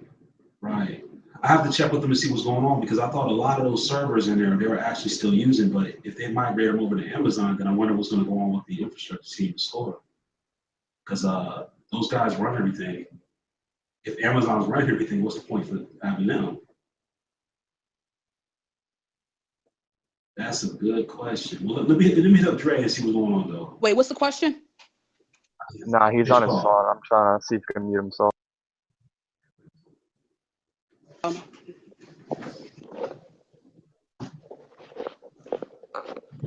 Oh, my bad. Was I unmuted the whole time? Yeah. It's alright, man. Since I think Zulu is having like internet problems, so I was gonna tell him like I think we kind of concluded the Mormonism aspect and come to like the same conclusion that it's a societal forced denomination or ideal on an already established religion for the time. Right. Okay. Cool. Right. Yeah, man. But yeah. So all right. Peace. All right. All right. I don't know if Zulu is still having internet problems. He keeps on popping in and out. I see everybody left. Yeah. So wait, what's your religious belief system? I'm essentially an old world pagan. I identify as a Roman pagan, but that's merely as a foundation for my personal beliefs into finding just going into the depths of the divine or spiritual. Okay. And yes, that does mean I also believe in other pantheons, including Egyptians, Germanic, Celtic, etc. Okay. I don't know if Zulu's listening, but when you're gonna do the next episode, it should definitely be on Catholicism. And by doing that, I think you'll attract the attention of the already established Christian community like G-Man and whatnot.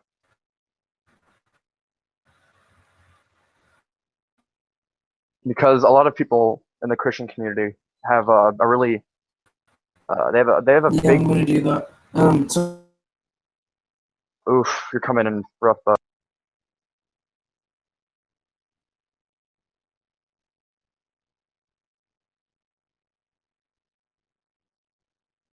Yeah.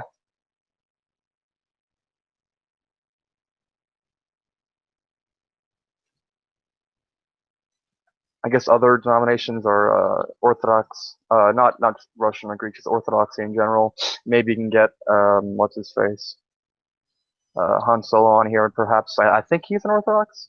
He sounds like he's an Orthodox by listening to talk. And yeah, he's having internet problems.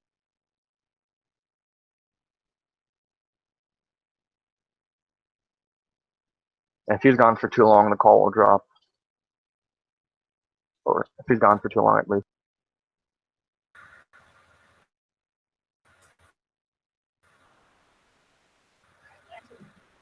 All right, I got a question. All right. Okay. Can you find any of the writings in your book on Egyptian walls? But I don't really have a book. I don't have my religion doesn't have a holy book.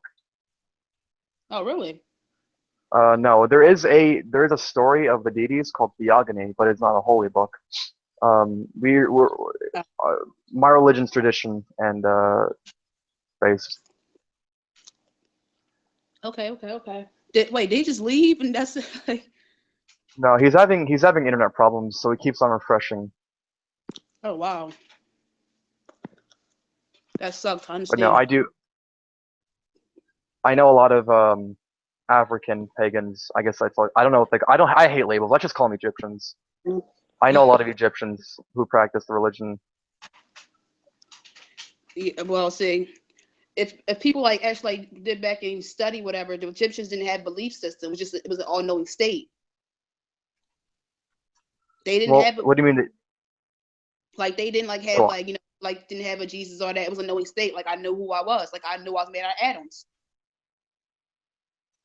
That is and the stories they put on the walls like it's symbolic like symbolically like representing like all right saying this but like it was like the meaning but different like how people interpreted it was wrong basically I'm trying to say. Well, I trained myself to read hieroglyphics, and you're kind of half right in the I've read primary source documents on this, like in hieroglyphics, which is beyond mind-racking and a pain to me because it's looking at a tiny bird and like 13 other tiny birds and realizing which bird makes sense, and if the bird's on the left side or the bird on the right side, how do I read it? But essentially, you're right. It's more of a symbolic thing. With all native religions, including the Canaanite religion, even in the European religions, it's symbolic, but they never really gave a yes or no answer on what the supernatural and divine is. They kind of just said it's there, which I think is a decent starting off point. I have my conclusions on what the divine is, and so do the Egyptians on that. See, my interpretation of it, like when I go back and when I research and all that, it was an knowing state. Like, but when he said like they call Ra, whatever, like the Ra was like a representation saying like acknowledge the sun, don't worship, but acknowledge the sun. It gives you life. Acknowledge the water that gives you life. Acknowledge the trees that sucks in the carbon dioxide and breathe out the oxygen. Acknowledge life that gives life. It was never to worship. It was acknowledge. Like give like it makes you survive every single day. Well, that's what they did on the most part, but I can say with decent confidence they did worship those ideas because without the sun, you don't have crops growing, and without the Nile, you don't have crops or fish either.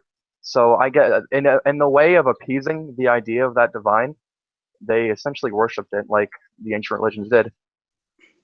They did believe the sun itself was divine in some sense. See, here's my thing. They didn't like. It was never about worship. It was never a belief system. It was a knowing state. Religion didn't come about till after Egypt had fell and all that good stuff. Religion didn't even exist during the periods of the Kemet, the first dynasty, and all. It didn't exist. It was a knowing. It was a knowing state of being.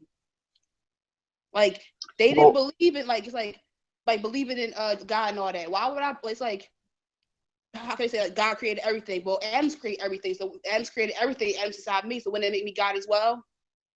Stuff like that. It's like common sense stuff like that. It's like they didn't believe. They was a knowing state. Like what makes up the cosmos is found in the human body. That's just what it was. It was never a belief system. It was a knowing state. Like I know that I come from the universe. I know that my skin is melanin, 6 protons, 6 neutrons, 6 electrons will make up carbon-12. Like it was a knowing state of being. It was never a belief system. I kind of agree in what you're saying. Dogmatic ideas kind of came about during Christianity, which Egyptian ideas, for a fact, were not dogmatic because they mixed with other ideas. A knowing state. Yes, they most certainly knew what existed, and what existed to them in their land of Egypt was what was divine to them. The sun was divine because it gave them light. The Nile was divine because it fed them. It's what meant to them, and the idea of them dying and transcending to the other world was divine to them because that's how their people were sent off. But with the mummification. Think about that for a second. We know that the sun gives life. We know that water gives life. We know that the plants give life. That's not a belief system. That's a knowing state. We gotta make it a belief system. Oh, that's Jesus doing that. No. That's what comes out saying, oh, that's Jesus doing that. No. That's a knowing state that's made out of atoms, and atoms does that.